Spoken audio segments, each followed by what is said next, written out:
Welcome to Dane. Ha ha ha. Come to Dane. Got a passport? That doesn't. You can't get into Dane with it. Dane? Unbelievable. Dane. Ladies and gentlemen, I will soon be arriving in Dane. The weather is perfect, of course, as it is every day. So fasten your seatbelts and prepare for landing and enjoy your time in Dane. Welcome to Ultimate Frisby. Welcome back to Ultimate Frisby with your host, Dane Frisby. It's me. If you hear the audio and the theme tune there in the intro, people have been asking me. They've been asking me where I got the people talking and laughing, talking about Dane. And I've been telling them that no one's been asking me. I just wanted to talk about this. I took it from a show. I don't know if people will have known it, but it's called, it was an old radio show in America called Opie and Anthony. And they were kind of like a wild radio show back in the day, like kind of 90s and early 2000s, I think. And they used to have comedians on and just talk shit. And it was sort of like in the move towards podcasts in and around that time. Crazy show. And some of the best comedians in the world went on. Like you can hear in the intro, it's like Patrice O'Neill. Find a better comic than Patrice O'Neill. Like an absolute machine. Jim Norton, Opie and Anthony, Louis C.K., Bill Burr. They've had everyone on. But in that clip, I was listening to an old show. Don't know what I was doing, walking around, cleaning the house or something. And they were talking about, because this was around the same time that Dane Cook, famous comedian, was a super, like there was no bigger comic in the world than Dane Cook at the time. He was like one of the first comedians to sell out arenas, after Dice Clay and stuff. And they were ripping the piss out of him. They were his friend, but, like all good friends, he ripped the piss out of each other. And there's something about Dane Cook where he got a lot of, maybe it's just anyone who gets really big, they have a lot of fans, but then they have a lot of haters. So, but no, they weren't hating on him, they were just slagging him, and they were just talking about how big his universe was as Dane Cook, And they were, so I was listening to this, but they never said Cook, so they were just basically ripping the piss out of this lad called Dane. So I was like, oh, that'd be perfect. So I just threw that over the theme music, and there you have it. So that's what you're listening to there at the start. And it's an old radio show, so I don't think there should be a problem with me using it. But unless they are one of the 200 people listening to this, maximum, I think I'll be okay for a while. But yeah, great show. Highly recommend people going back and listening to it, because it's just, you learn a lot about comedy from it. And yeah, kind of like the original podcasts. But big week this week. Large week. Started off on a bit of a down note. I had interviewed for a job in the place I work that shall not be named. And I was told on Tuesday gone, that I didn't get the job. So I was a bit disappointed with that. But then as soon as I closed the laptop and sulked around the house for a little bit, I got a call from an old friend on Instagram. Weird getting a call on Instagram. Anyway, great guy, Roger Holmes. I don't know if people have this, but there's a few people in my life that I only refer to them by their full name, even though I know them really well. Roger Holmes called me. Hope he doesn't mind me using his name on this, but anyway, if you're listening, Rog, fucking legend. He calls me on Instagram. Weird move. So I don't have notifications on Instagram, so I didn't get the call. Anyway, I messaged him back. Got an Oasis ticket. Unbelievable. He knows I'm a huge fan and have been for years. Like my whole life, I've been just an insane Oasis fan. And last year when they went on sale, I had like 3 or 4 different laptops open. I had friends and family all over, different VPNs and all this shit, trying to do everything we could do to get tickets. And not a single person I know got tickets. It's very heartbreaking. And then my cousin was like, oh, I might have a way of getting tickets. I might know someone who might know someone, kind of thing. So I had a little bit of hope. So you're telling me there's a chance. And then the months went on, and we're getting closer and closer to the dates. And it turns out no one could get tickets anywhere. So anyway, didn't get the job. Walking around the house, feeling sorry for myself. And Roger Holmes calls me from a farm in Kildare. What a legend. Said he has a ticket because his missus couldn't go. So just unbelievable. And so it's just the best news ever. You know? The Lord giveth and the Lord taketh away. That's what I thought. I was at Oasis in Slane in 2009 with kind of all my friends, and it was one of the best days of my life. It's just one of those, I'm sure everyone has it, like people have it these days with musicians growing up, but there's just something about Oasis that for me that was just like just the band of kind of my generation, or for me anyway. And it was kind of heartbreaking that I couldn't get tickets in the first place, but anyway, got a ticket, and we went, it was at the Oasis in Croke Park on the Sunday. So we went, met up with a few friends, had a few pints before, and went in. And just such a special day. Like blue skies over on the north side of Dublin, along the canal there. Everyone in their little bucket hats and their Adidas tops, and singing in the streets and drinking in the streets in little plastic cups, and bars overflowing with people, and it just a great mood everywhere. And it was pretty surreal, you know. It was like the going back in time or something. I go into the gig, and just I've never been to a concert in Croke Park, and just the sheer size of the thing. And Richard Ashcroft was on opening. I forgot how good he was. And then Oasis come on, and it's hard to describe the feeling of the sounds that played a pivotal and like cement kind of role in your sort of upbringing. And knowing that every one of the 80-something thousand people around you kind of feels the same. Even if there was like young people, there was like young lads, there was like old lads, there was couples, there was everyone there, and they were all just no one was on their phone. Rarely, like barely anyone. You go to a concert, most concerts you go to these days, everyone's on their phone. They're filming the whole thing. They're watching it through the camera. They're watching it on a 2D screen. They're watching 3D and 2D. There was none of that there. It was just 82,000 or whatever people jumping up and down and singing the songs, singing every word to the song. That's the thing about Oasis. Like even the verses are choruses.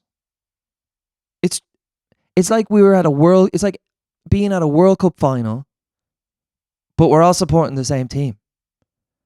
And beers going up in the air, getting absolutely drenched from the second song on. Kind of see why people have to wear bucket hats. It's more of a drainage thing coming off. And grown men crying and hugging their wife or girlfriend or their son or whatever.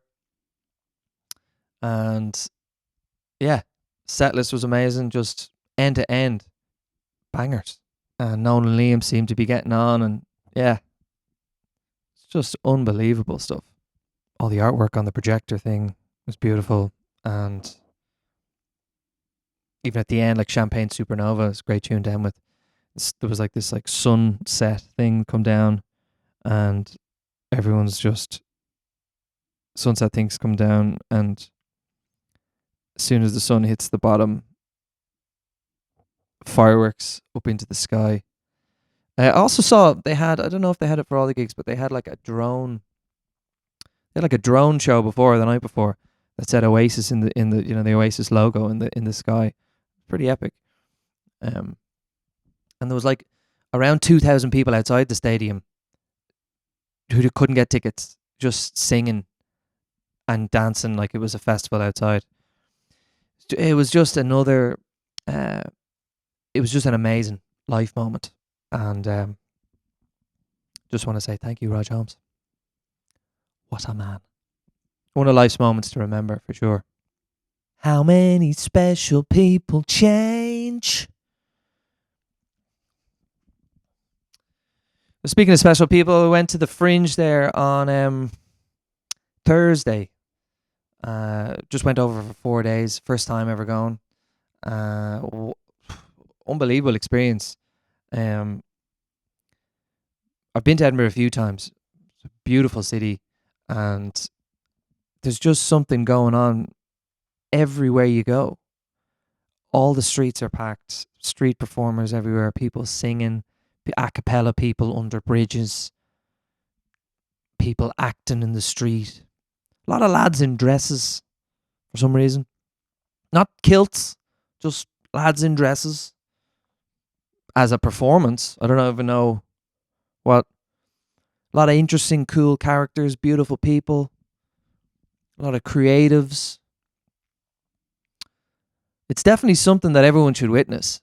When a whole city, like a European metropolitan, whatever that means, big city. Well, it's not even that big, but it's a city, and it's a festival in a city. You know, like I knew that going over, but you don't expect to like get the air coach, and you get off the air coach and some lad's like, fly me to the moon.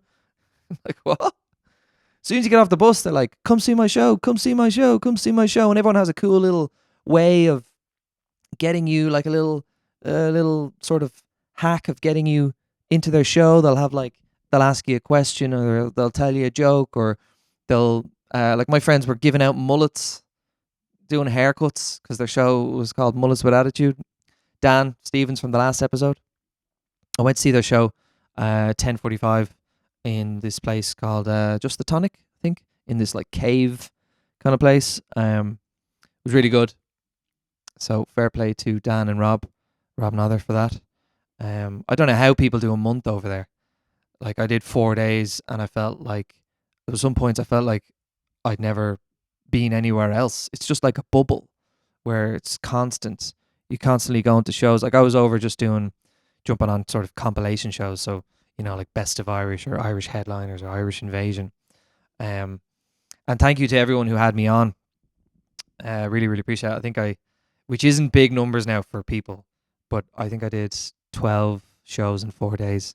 It was really, really cool. It was like a great experience going, you know, show started like 10 or 11 in the morning, go on till 12 or 1 at night, and he was just running around. So I was staying about 20 minutes outside the city. So instead of going back and forth, you're just there all day. The sweat, walking around in the heat. And you're going from one show to another, grab a bit of food, go watch a show, go see a friend's show, go do a show. A lot of the shows I had were really good too. I was kind of surprised. I've only done shows in Edinburgh 3 times, 3 different like gigs, and 2 of them weren't great. One of them was pretty good. I think I did a podcast from Paris talking about my worst bomb ever. That was in Edinburgh. And so I was a bit like apprehensive going over. They didn't know what to expect. Because my stuff can kind of be a little bit out there, you know. So, but yeah, really good. I'd say I had like 2, maybe 3 of the 12 that were like pretty shit. For whatever reason, whether it was me or people didn't get stuff or whatever it was, the room or whatever. Most likely me. But and then I had a good few that were like average enough, and then I had 2 or 3 where it was just like unbelievable. It was like, fuck, maybe I can do this, you know. So that was great. Feel like I pushed through a little bit and made a bit of progress in the most natural way for me to be on stage and for my material to come across. So that was good.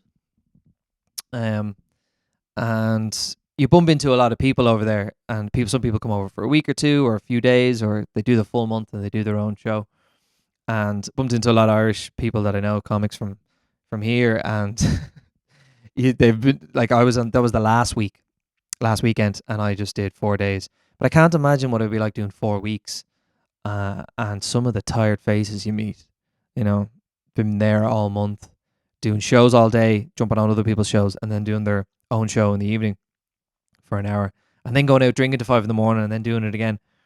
And I was just bumping into them, looking them in the eye, and they were just like fucking sunk, you know.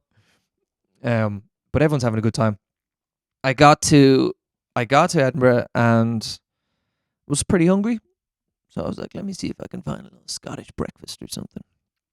So I found this place, this kind of cheap spot for breakfast.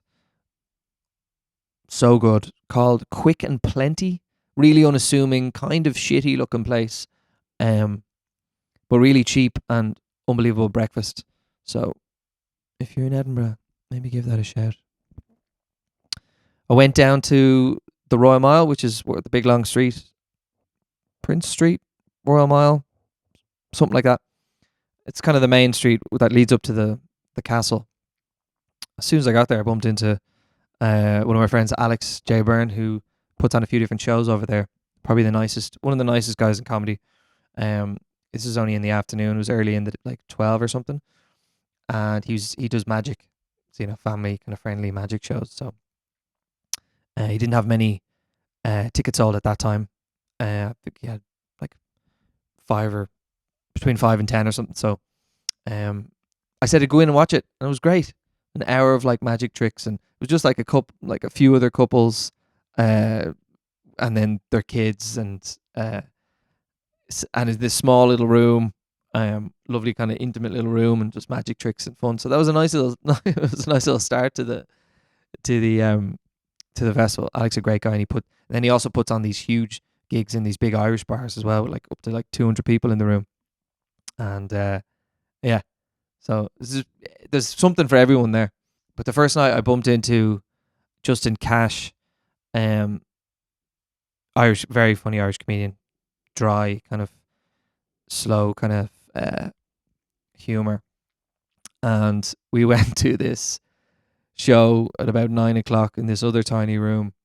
It was completely different to the first show I went when I got there. This family magic show. This last show, it was it's called the Dodgy Accent Show. I ended up doing it on Sunday, but the show is basically where you go on stage as a comedian and you do your act in a different accent. And anyway, Justin got on the lineup. We walked up to see if there was any spots there. And there was none. He got in, and then I couldn't get on.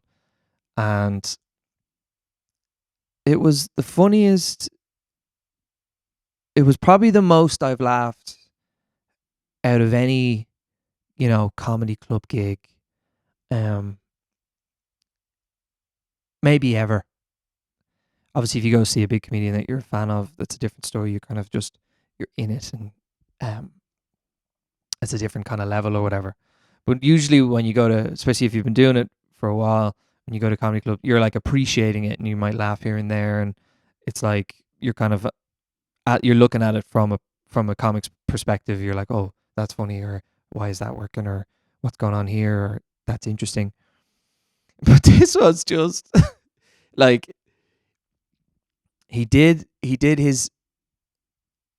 It's not up for me to say it, but he did his set 5-7 minutes or something of his material in a completely different accent, and he's got this slow, dry, kind of Monaghan, sense of humor. And Jesus, it was the funniest thing I've ever seen. I can't even try and say what it was like compression wise, but go see Justin Cash. He's fucking hilarious. There's a great comedy club in Edinburgh called the Comedy Cellar, and it's in Canonsgate.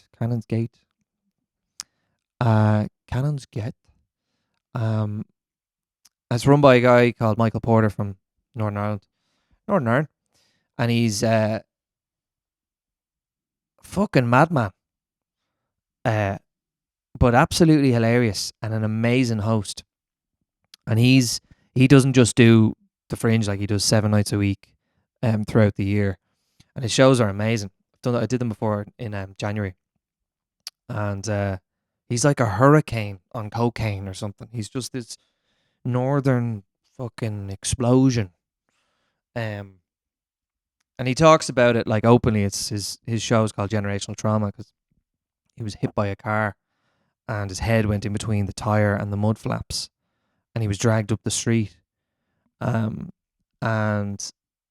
he talks about, the brain damage he got from that, and he talks very openly and candidly and very funny about it, and it loads of jokes on it, and just a proper character. You don't meet many characters anymore, Some people are characters on stage, and it's sort of an act, but this guy is just a character, and he puts together a great show. So I did a few of his gigs, and they were unreal.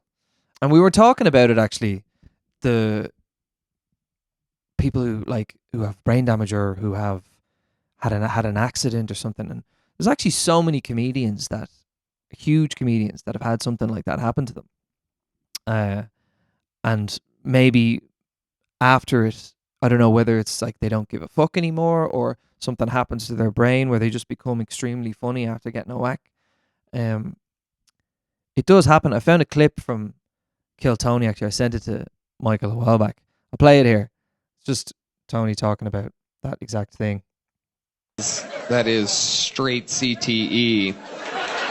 A fun fact is that a lot of the best comedians of all time, Roseanne Barr, Sam Kinison, Richard Pryor, all had extreme brain trauma. A little fun fact. This is an actual fact. And Michael Roseanne Porter wasn't hilarious until she got hit by a car. Same with Sam Kinison. I do believe he was hit by a car or something crazy like that.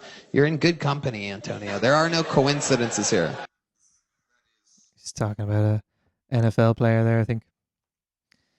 But yeah, Michael, absolute legend. Just thank you, man. Doubt you're listening to this. Doubt you give a single fuck about what other comedians are doing. But thanks for the spots, man. I'll definitely be back over. So I do the gig in the Comedy Cellar, and there's a few sort of older, seasoned, veteran Irish comedians. Gary Lynch, very funny. Ian Perth, very funny, lovely guy. Michael Porter. Greg is an actor, but he's had done comedy for years, and on his 6th gig, he opened for PJ Gallagher and died on his arse. And then PJ Gallagher went on at some accounting conference and died on his arse as well.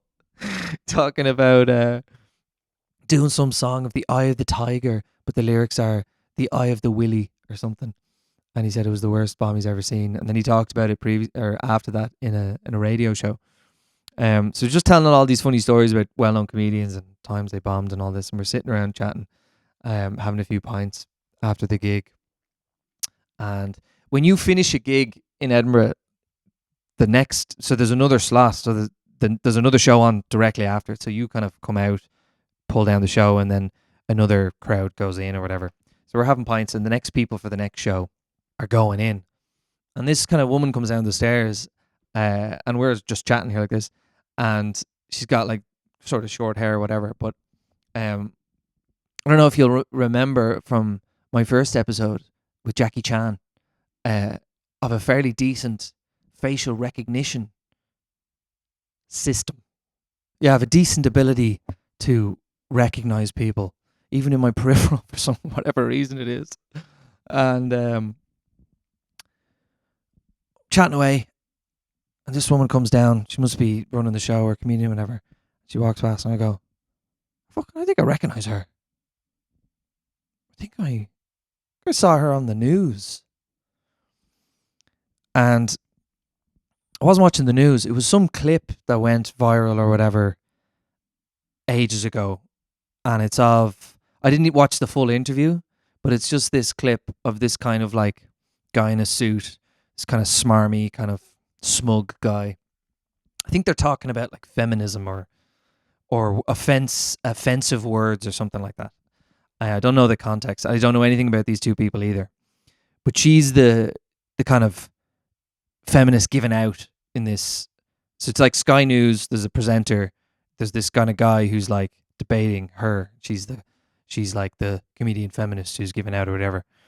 And the guy says something like, I'll play the video here. But the guy says something kind of smug to her, and then she just loses the plot. She's like, I won't go on your show again. She's fucking freaking out. She's like, hold on, hold on. And the clip that went viral was some, one of these people online who just take something and they put like this, I don't know if it's like circus music on trailing out as she's losing the plot. I don't know. Again, I don't know the context of the conversation. I don't know. They just all seem like children in the video. It's very childish or something, but it's hilarious. And that video went viral, and I was like, I'm pretty sure that's the woman from the video. And she came down, up and back down. I was like, that's 100% her. So I found the video. I showed the comics that I was drinking with after the show, and they were like, oh yeah, I know that video. It's fucking hilarious or whatever. And as I'm showing them the video, your one walks up the stairs and sees herself on my phone. And all these people like sitting around watching the video. And I was just like, my whole body kind of froze. And I just sort of turned the phone down like that. And she looked at me and kind of scowled. I thought she was going to freak out again.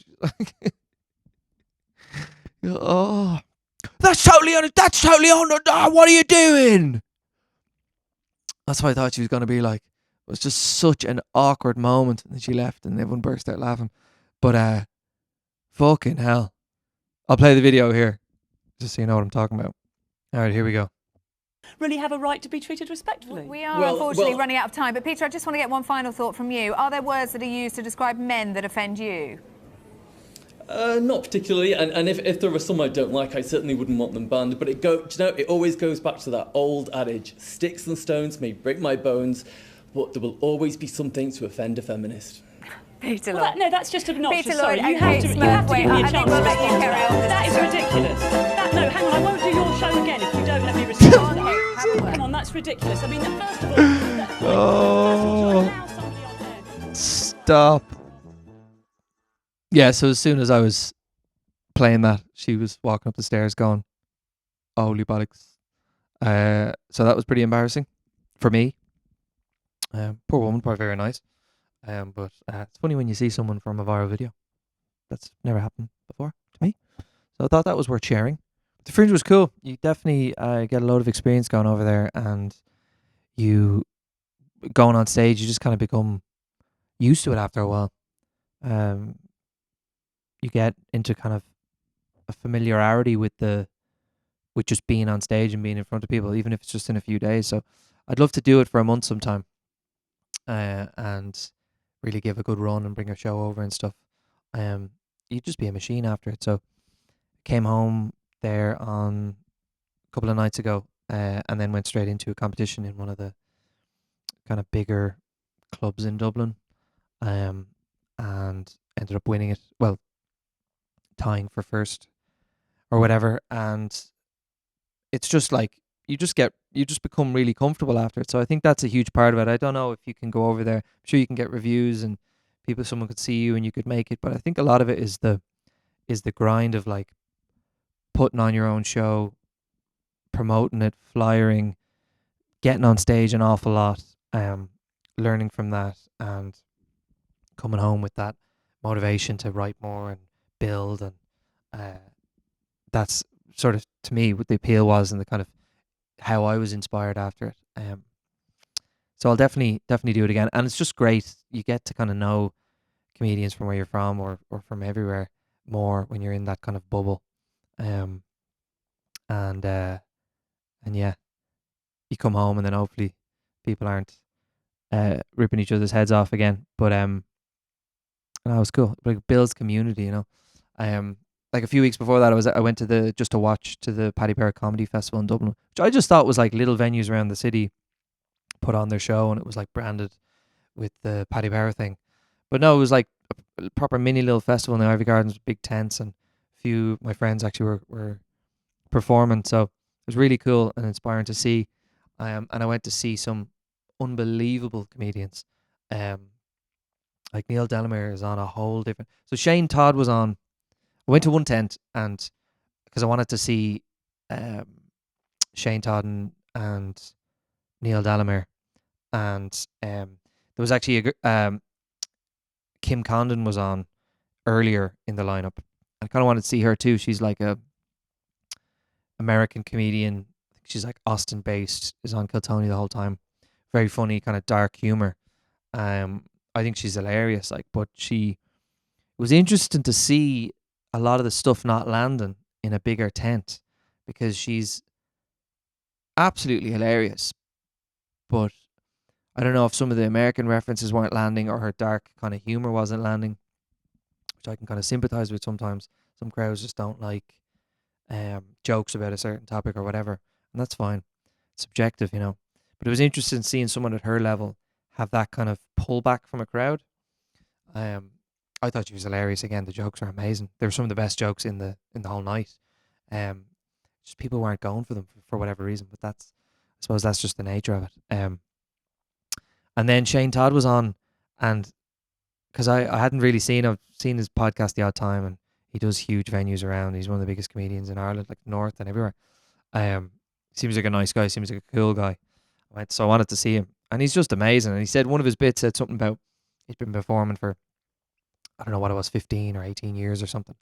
And you can really see it. It's just a fucking smooth, slick joke. And it was probably like, I don't know, 15 minutes, all about like Applegreen, the petrol station. It was unbelievable wizardry. So good. So fair play. He's kind of inspiring guy with his podcast and everything. And then Neil Delamere was on, and when you think it can't get any better, there's just so many levels to it. Like, he tore the place apart with like machine gun material. Like, not about machine guns, just the pace of it. And then interweaving crowd work into the material, but keeping that same on top of you pace, and callbacks to his material, to the previous crowd work. Then like towards the end, building it all together and referencing it like that, closing bit, final callback, and then off to like a standing ovation nearly. Magic. So can't believe I opened for him a year or so ago. Obviously it was like a lucky thing or whatever, but still amazing. So yeah, I only bring up Paddy Festival because it was kind of like a little mini version of the Fringe kind of. But this podcast has been a lot of talking about comedy, but that's kind of what's going on with me at the moment. Comedy and Oasis.